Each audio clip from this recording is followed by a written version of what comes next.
La parole maintenant à Walid, donc, qui va nous parler un peu des nouvelles de rythmologie donc, et du jour, avec une belle étude donc, qui est cette fois-ci positive de contrôle de rythme versus contrôle de la fréquence cardiaque dans la fibrillation atriale, et qui dira un petit mot donc, sur les recommandations dans la FA. À toi, Walid. Oui, donc merci. Je vais, je vais remettre mon écran dans un court instant. Donc la outline a été la outline de l'étude East AFNet a été présentée donc ce 29 août à 17 heures, donc il y a à peine 2 heures, et elle est publiée en même temps dans le New England Journal of Medicine. Je vous rappelle le contexte, c'est que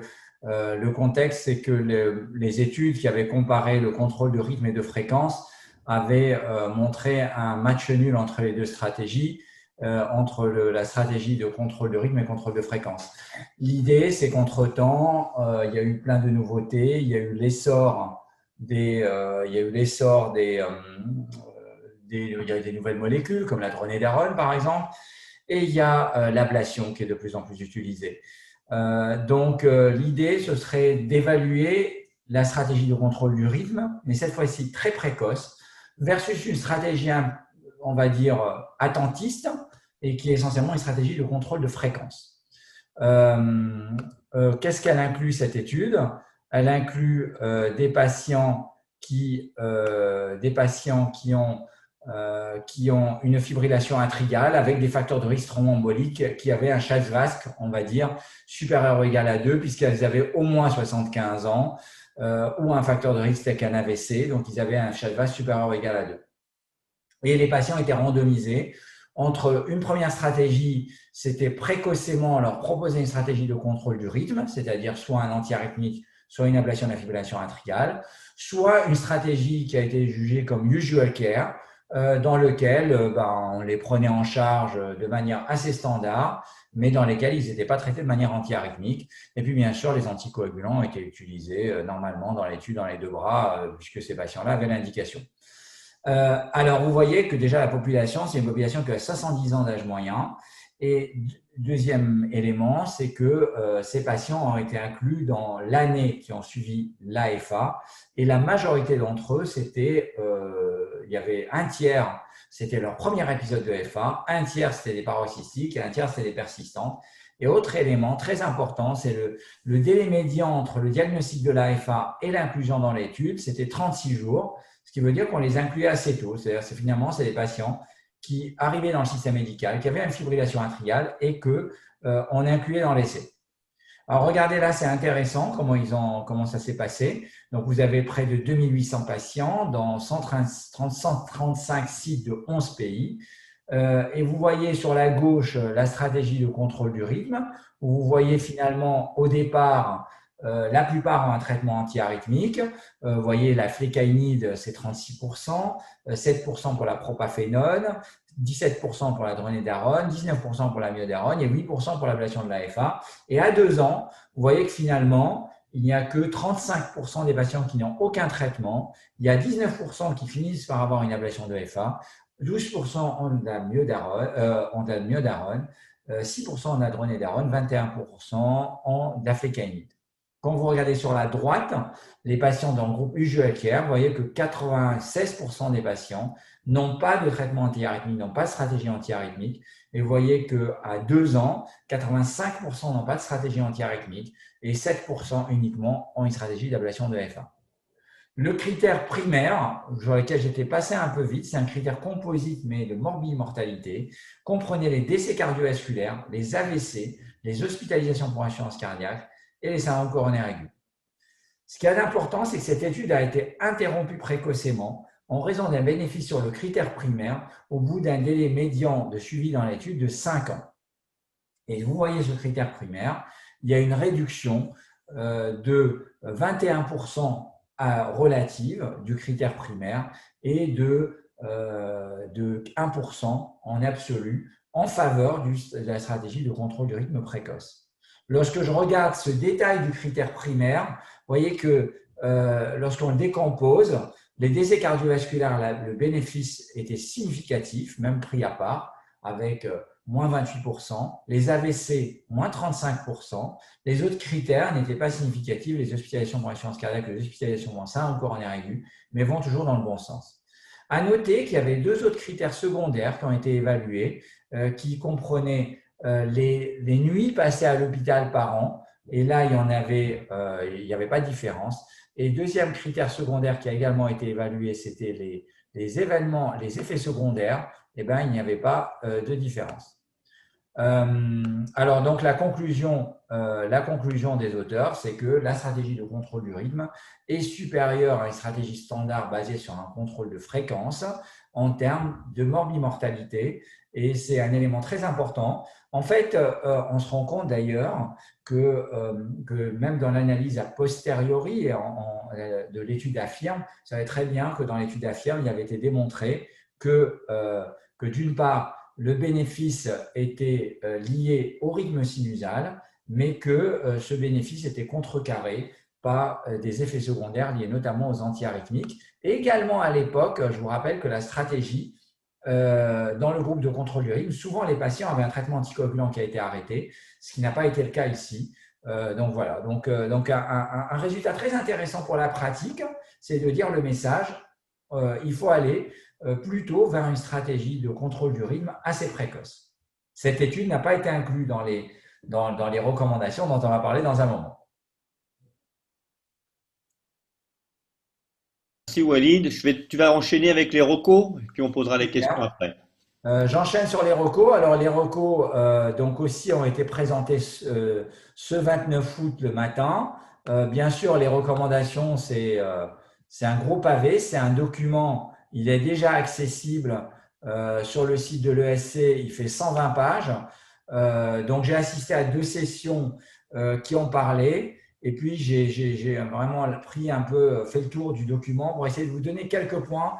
Mais ce ne sera que quelques points parce que ce sera l'occasion d'autres occasions de rentrer plus en détail parce qu'il y a beaucoup d'éléments dont on pourra parler, gérer notamment en cas d'angioplastie, le traitement anticoagulant, il y a des sections pour ça, la mesure la prise en charge des facteurs de risque, c'est un élément important également, de l'obésité, etc. C'est bien traité, il y a eu toute une partie dessus et donc que je n'ai pas détaillé aujourd'hui. J'ai essayé aujourd'hui de vous faire un best-of un peu des messages qui m'ont semblé importants. Donc, la première chose, c'est qu'on reste sur une définition, vous voyez sur la gauche de l'AFA, c'est le CG. Alors, moi, rythmologue, c'est quelque chose qui m'intéressait parce que vous savez que les devices, les pacemakers et les défibrillateurs nous donnent ces épisodes qui s'appellent les AHRE, qui sont les rythmes atriaux rapides. Et finalement, on dit la référence reste encore le diagnostic ECG et que, bien entendu, si on se retrouve devant ces épisodes rythmiques rapides, il faut essayer de diagnostiquer la FA sur un ECG. Qu'est-ce qu'il faut faire de ces épisodes rapides? C'est qu'il y a 2 études randomisées en cours et qu'il faudra attendre les résultats. Deuxième élément, il y a des choses qu'on ne devrait plus dire. Et ce qui est intéressant, j'ai trouvé qu'on ne devrait plus parler de FA valvulaire et non valvulaire. Vous savez que ça avait embrouillé beaucoup de gens. S'il y a une valvulopathie, je ne sais pas, une insuffisance mitrale, on disait que c'était une FA non valvulaire et elle pouvait avoir des NOAC ou des AOD. Et bien finalement, maintenant, on ne parle plus de FA valvulaire ou non valvulaire. On dit si la FA est liée à une valve mécanique ou un rétrécissement mitral chirurgical, ce sera les AVK, mais sinon, on ne parle plus de ce terme-là. On n'utilise pas le terme de FA permanent chronique, on utilise le terme de FA permanente, on n'utilise pas le terme de FA isolé parce que finalement, c'est un élément qui peut être confusant et qui devrait être abandonné. Il y a plein d'éléments sur la prise en charge, sur des scores, sur des raisonnements de la manière dont on prend en charge le patient. Vous voyez là, par exemple, les 4S avec finalement, chaque patient doit évaluer son risque d'AVC avec le stroke, le CHA2DS2-VASc score, les symptômes avec le score ERA, la sévérité de la charge en FA avec la charge totale en FA, la charge temporelle avec les enregistrements Holter et le substrat, l'évaluation du substrat avec finalement détail assez bien. Ils mettent beaucoup d'intérêt de dire que la FA n'est pas uniquement définie par le CG, mais également définie par la sévérité du substrat qui va déterminer après si on va aller vers des stratégies plutôt ablatives.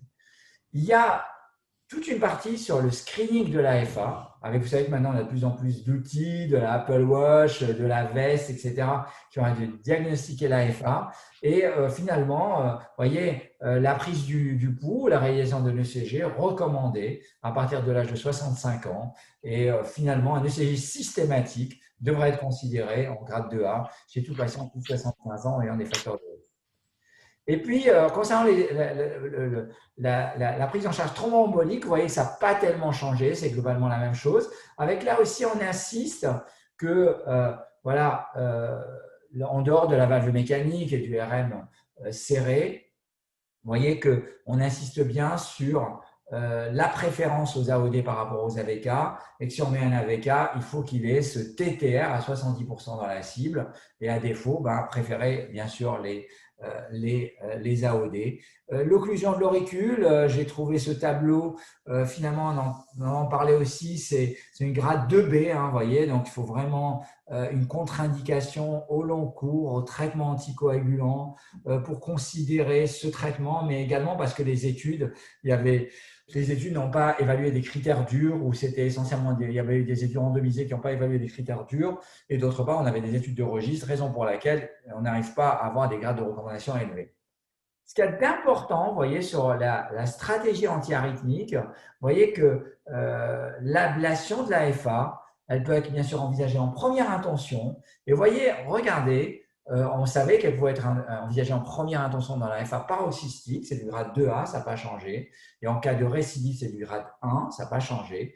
Mais regardez sur la droite, en cas d'insuffisance cardiaque, avec réduction de la fraction d'éjection, et si on pense qu'il y a une cardiopathie rythmique, l'ablation est indiquée en classe 1, et ça c'est nouveau puisque c'est basé notamment sur l'étude Castle-AF et sur d'autres études. Et concernant le traitement antiarythmique, vous voyez, je fais le parallèle avec le GIST, vous voyez qu'il y a eu également plusieurs méta-analyses qui ont montré que peut-être tous les antiarythmiques ne se valent pas, et que peut-être finalement le sotalol, qui est assez populaire en France, qui a également des effets secondaires, qui a pas mal de contre-indications, on devrait surveiller la fonction rénale, bien sûr le QT, la kaliémie, etc. Finalement, vous voyez que le sotalol, il est déclassé, il est en 2B, et vous voyez que ça réduit un peu le choix des antiarythmiques avec flécainide, propafénone, dronédarone. Et puis, un élément nouveau que j'ai trouvé, qu'on avait appris quand j'étais étudiant en médecine, on disait la flécainide, il faut plutôt l'associer à un bêta-bloquant pour éviter les FA rapides, mais sur les anciennes recommandations, on n'en parlait pas. Et là, en grade 2A, c'est écrit que la flécainide, c'est bien de l'associer à un bloqueur du nord auriculo-ventriculaire au cas où il passe en flotteur. Il peut faire des flotteurs 1 pour 1. Donc, vous voyez le tableau là que je vous ai mis sur l'ablation de la FA. Je vous ai mis le classe 1, c'est bien sûr la FA récidivante après traitement antiarythmique. Et en classe 1, vous voyez aussi, vous avez l'ablation pour corriger la dysfonction ventriculaire gauche dans les cas des tachycardiomyopathies très probables, et cela indépendamment des symptômes. C'est intéressant parce qu'indépendamment des symptômes, donc ça c'est un élément nouveau. Alors bien sûr, c'est après réévaluation du rapport bénéfice-risque, explication aux patients, etc. Mais voilà, c'est quelques points. Donc je pense qu'on aura bien sûr l'occasion de revoir ces éléments-là. C'était difficile de vous les résumer en 5 minutes, mais au moins vous avez quelques points clés qui pourraient intéresser notre audience. Bien, merci Walid. C'est vrai que c'était un exercice difficile et tu as été effectivement très clair. Une dernière question, parce que le temps avance. Finalement, quand on voit l'étude AFNET que tu viens de présenter, puis les ROCO, l'ablation prend de plus en plus d'importance. Alors finalement, quelle fibrillation atriale tu vas pas ablater en 2021? Parce que c'est l'ablation pour tous maintenant, alors c'est quoi? On prend en compte, alors ça fait partie de ce rapport privilégié avec le patient, et on se méfie. Bien sûr, d'abord, je pense qu'il y a à prendre en compte le substrat, il y a à prendre en compte les symptômes. Donc, si le patient est asymptomatique, on sera très prudent sur le fait qu'il ne faut probablement pas lui proposer une ablation, sauf avec la particularité finalement de l'insuffisance cardiaque et de la cardiopathie rythmique, où là, c'est indépendamment des symptômes. Je serais méfiant devant un remodelage atrial important, c'est-à-dire en voit on disait l'oreille gauche très dilatée, mais on peut dire, si on fait de l'IRM, qu'il y a de la fibrose et qu'il y a finalement une oreillette qui est minée, qui a la longue évolution de la FA. Plus elle évolue plus longtemps, la FA persistante prolongée, ou très prolongée, au-delà d'1 an, 2 ans, Ça marchera moins bien qu'une infarctparoxystique, où on sera prudent. Donc, au-delà, voilà, donc il y a le sujet âgé. C'est rare qu'on ablate des patients de plus de 76, 77, 80 ans, parce que quand même, voilà, c'est une fragilité aussi de tout leur tissu. Donc, tout ça, c'est dans ce rapport d'évaluation du rapport bénéfice-risque. Et gardez aussi à l'idée que, bien sûr, les antiarythmiques, comme par exemple le sotalol ici qui a été déclassé, ont des effets secondaires au long cours. Ok, merci beaucoup Walid. Donc je vais faire la conclusion parce que le temps déborde. Donc vous avez été très nombreux donc à nous suivre sur ce journal télévisé finalement de cette quotidienne du CNCH ESC en français. Merci à nos experts d'avoir réussi à résumer les études qui sont sorties cet après-midi et merci au soutien institutionnel de Boehringer. Vous pourrez revoir la version enregistrée donc dès demain de ce webinaire sur la chaîne YouTube du CNCH, mais aussi sur la page Facebook et sur Cardio Online sur le site de la Société française de cardio. Je suis désolé pour les petits problèmes techniques qu'on a eu au début, c'est un peu le jeu du direct. Je vais faire juste 3 messages clés du jour. Les inhibiteurs des SGLT2, donc qui sont les glyphosines, confirment quand même l'efficacité dans l'insuffisance cardiaque avec fraction d'éjection altérée. Deuxième étude randomisée, donc. Et donc, c'est probablement une molécule qui va faire partie du golden standard dans le traitement d'insuffisance cardiaque à FEVG altéré en 2021. En tout cas, on l'espère tous et l'avoir prochainement en France, parce qu'actuellement, les cardiologues ne peuvent pas encore prescrire les glyphosines. Il y a d'autres études qui viendront pour l'insuffisance cardiaque à FEVG préservée avec ces mêmes molécules.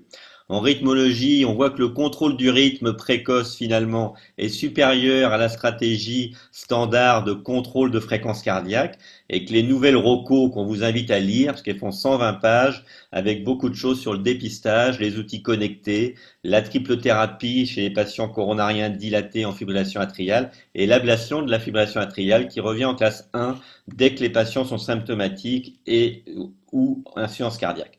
On se retrouve demain avec d'autres études sur l'insuffisance cardiaque, notamment l'étude Parallax, donc avec l'Entresto, la dapagliflozine et les maladies rénales, et puis le best-of en cardiologie interventionnelle avec l'étude TAVI Popular et ATPCI qui sera donc avec 2 orateurs, donc Julien Adjèche qui est donc un membre du GACI actuel et Natalia Ishrik qui est PH avec l'équipe de Patrick Jourdain donc à Bicêtre. Donc bonne soirée à tous, beau congrès et à demain.